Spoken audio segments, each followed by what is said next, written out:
Winter സമയത്ത് heater ഇട്ടതിന് സമയം കളയുന്നുണ്ടോ? ഹലോ മച്ചാ പറയേ, ഗുഡ് മോർണിംഗ്. നമ്മുടെ മുത്താണ് വെച്ചിരുന്ന യൂട്യൂബ് ചാനൽ എല്ലാവർക്കും സ്വാഗതം. മച്ചാ പറയാം, ഞാനൊരു പ്രൊഡക്റ്റ് പരിചയപ്പെടുത്താൻ വേണ്ടിയിട്ടുണ്ട്. രാവിലെ തന്നെ ഈ ഒരു വീഡിയോ എടുക്കുന്നത് ഇതിപ്പോൾ കാണിച്ചു. ഇപ്പൊ വണ്ടി വിട്ടിരിക്കുന്ന ഈ ഒരു ഷീറ്റ് കണ്ടോ? സംഭവം എന്ന് പറഞ്ഞാൽ ഞാനൊരു പരീക്ഷണാർത്ഥം വാങ്ങിച്ചാണ്ടോ.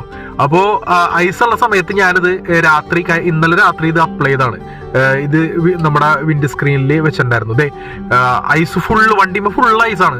പക്ഷേ ഗ്ലാസിന്റെ ആ ഭാഗത്ത് മാത്രം ഐസില്ല. സാധാരണ നമ്മുടെ ഈ വിന്റർ സമയത്ത് ഏറ്റവും കൂടുതൽ സമയം പോകുന്നത് ഈ ഐസ് കളയാൻ വേണ്ടിയിട്ടാണ്. ഏകദേശം ഒരു 15 മിനിറ്റ് എങ്കിലും നമ്മ വണ്ടിയിലിരുന്ന് ഹീറ്റർ ഓൺ ചെയ്ത് ഐസ് കളയേണ്ടത്. ഇത് കണ്ട ഐസ് പോകുന്നുണ്ട് ഇതിമേന്ന്.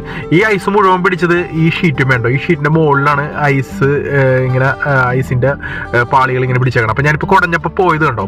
അപ്പൊ സംഭവം എന്ന് പറഞ്ഞിട്ടുണ്ടെങ്കിൽ നല്ലൊരു പ്രൊഡക്റ്റ് ആണ് കേട്ടോ. കാരണം എന്ന് വെച്ചിട്ടുണ്ടെങ്കിൽ നമുക്ക് കയറുമ്പോൾ എന്തായാലും വണ്ടിയുടെ ഉള്ളിൽ ചെറിയൊരു ഫോഗ് ഉണ്ടാവും നമ്മൾ സ്റ്റാർട്ട് ചെയ്യുമ്പോഴേക്കും. പക്ഷേ ഇത് നല്ലൊരു ഓപ്ഷനാണ്. ഇതേ ഈ സംഭവം എന്ന് വെച്ചിട്ടുണ്ടെങ്കിൽ നമുക്ക് ആമസോണിൽ അതേപോലെ തന്നെ അസ്ത പോലുള്ള ഷോപ്പുകളിലൊക്കെ ഈ സാധനം അവൈലബിൾ ആണ്. അപ്പോൾ ഓക്കെ മച്ചാമാരെ.